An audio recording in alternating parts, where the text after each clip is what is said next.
ಪಂಚಮಿಗೆ ಬೇಸನ್ ಉಂಡೆ ಮಾಡ್ಕೊಂಡು ಬರ್ರಿ. ಇದು 1 ಕಿಲೋ ಕಡಲೆಬೇಳೆ ಬೀಸ್ಕೊಂಡು ಬಂದೀವಿ ನಾವು. ಮನ್ಯಾಗ ನೋಡಿ ಎಷ್ಟು ಬೇಕು ಅಷ್ಟು ನೋಡಿ ಬೀಸ್ಕೊಂಡು ಬರ್ರಿ. ಈ ಹಿಟ್ಟು ಹುರ್ಕೊಳ್ಳೋಣ ಬರ್ರಿ. ತುಪ್ಪ ಹಾಕ್ಕೊಂಡು ಗ್ಯಾಸ್ ಮೇಲೆ ಒಂದು ಬುಟ್ಟಿ ಇಟ್ಕೊಳ್ಳಿ. ಅದಕ್ಕೆ ಹಿಟ್ಟು ಹಾಕ್ಕೊಳ್ಳಿ, ಕಡಲೆ ಹಿಟ್ಟು.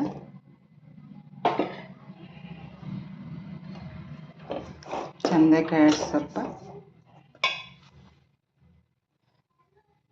ಒಂದು ಅರ್ಧ kg ತುಪ್ಪ ಹಾಕೋರಿ. ಇದಕ್ಕೆ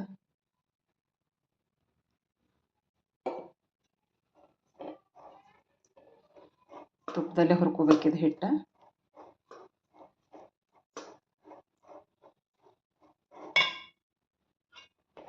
ಈ ಥರ ಹುರ್ಕೋತೀರಿ. ಚೆಂದಾಗಿ ತಳ ಹಿಡಿಯೋದಾರ್ದಂಗೆ ಹುರಿರಿ.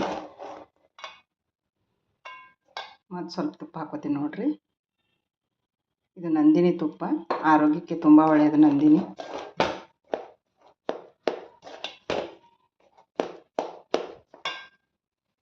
ಈ ಹಿಟ್ಟು ತುಪ್ಪದಲ್ಲೇ ಕುದೀತಿದೆ ನೋಡಿ. ಈ ಥರ ಕುದಿಸ್ಕೊಳ್ಳಿ. ಉಂಡೆ ಭಾಳ ಮೆತ್ತಗಾಗ್ತಾವ.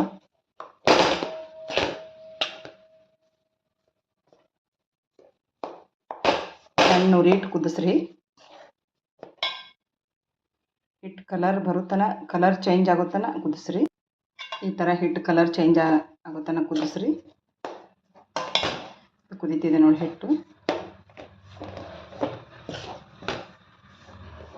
ಎಡ್ಸೋತೀರಿ ತಳ ಹತ್ತಲಾರ್ದಂಗೆ. ಎಲ್ಲರೂ ಟೂರ್ಗೆ ಹೊಂಟಾಗ ಅದು ಬೇಸನ್ ಲಾಡು ಇದು ಮಾಡ್ಕೊಂಡು ಹೋದ್ರೆ ಇಷ್ಟಪಟ್ಟು ತಿಂತಾವೆ ಮಕ್ಕಳು.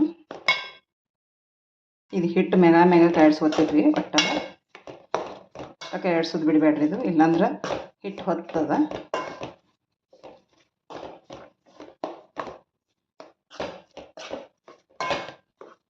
ಈ ಥರ ಚೆಂದಾಗಿ ಕುದಿಸ್ರಿ. ಹಿಟ್ಟಿನಲ್ಲೇ ಕುದಿಸ್ರಿ.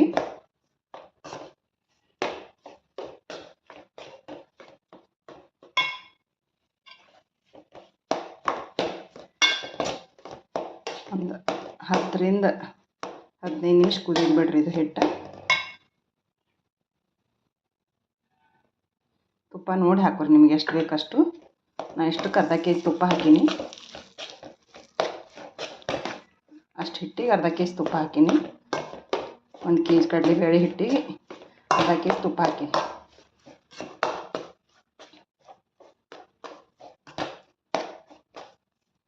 ಕಲರ್ ಹೆಂಗೆ ಬರ್ತಿದೆ ನೋಡಿ. ಹಿಟ್ಟು ಕುದಿಯುತ್ತಾ ಹೆಚ್ಚು ಕಲರ್ ಬರ್ತದೆ ಕುದ್ದಂಗೆ.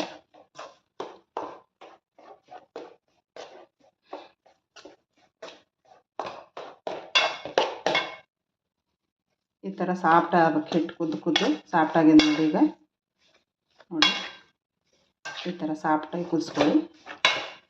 ಬೇಸನ್ ಲಾಡು ಎಷ್ಟು ದಿನ ಇಟ್ಟರು ಏನೂ ಆಗಲ್ಲ ಇದು.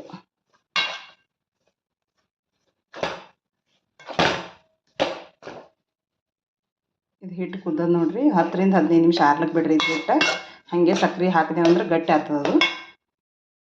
1 ಕಿಲೋ ಹಿಟ್ಟಿಗೆ 1 ಕಿಲೋ ಸಕ್ರೆ ತೊಗೊರಿ. ಇದು ಮಿಕ್ಸಿ ಮಾಡ್ಕೊಂಡು ಬರ್ರಿ. ಸಕ್ರೆ 4 ರಿಂದ 5 ಏಲಕ್ಕಿ ಸಪ್ಪಿ ತೊಗೊದು ಇದ್ರಾಗ ಹಾಕೋರಿ. ಮಿಕ್ಸರ್ ಅದಾಗ ಮಿಕ್ಸಿ ಮಾಡ್ಕೊಂಡು ಸಕ್ರೆ ಮಿಕ್ಸಿ ಮಾಡ್ಕೊಂಡಿ ನೋಡ್ರಿ. ನಾ ಈ ಥರ ಸಾಫ್ಟಾಗಿ ಕುದ್ದದ ನೋಡ್ರಿ. ಈ ಥರ ಚೆಂದಾಗೆ ಕುದಿಸ್ರಿ ಹಿಟ್ಟು. ಕಡಲೆ ಹಿಟ್ಟು ಹಸಿ ವಾಸನೆ ಹೋಗುತ್ತಾನ ಕುದಿಸ್ರಿ. ತುಪ್ಪದಾಗೆ ಕುದಿಸ್ರಿ. ತುಂಬ ಟೇಸ್ಟ್ ಆಗಿರ್ತಾವೆ ಉಂಡೆ.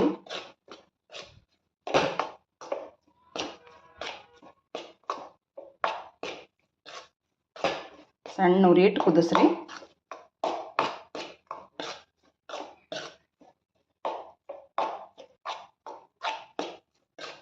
ಹೊರಗಿನ ತಂದು ತಿನ್ನೋದಕ್ಕಿಂತ ಇದು ಮಾಡಿ ಮನ್ಯಾಗ ಮಾಡಿ ತಿನ್ನೋದು ಬೆಸ್ಟ್.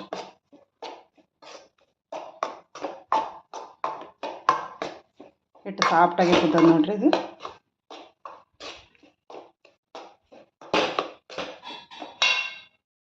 ಈ ಹಿಟ್ಟಿಗೆ ಸಕ್ಕರೆ ಹಾಕೋತೀನಿ ನೋಡ್ರಿ. ಸಕ್ಕರೆ ಏಲಕ್ಕಿ ಮಿಕ್ಸರ್ಗೆ ಹಾಕಿದ್ದು ಕುದಿಸಿದ ಕಡಲೆ ಹಿಟ್ಟು. ಈ ಥರ ಮಿಕ್ಸ್ ಮಾಡ್ಕೊರಿ ಹಿಟ್ಟು. ಇದು ಸಕ್ಕರೆ ಹಿಟ್ಟು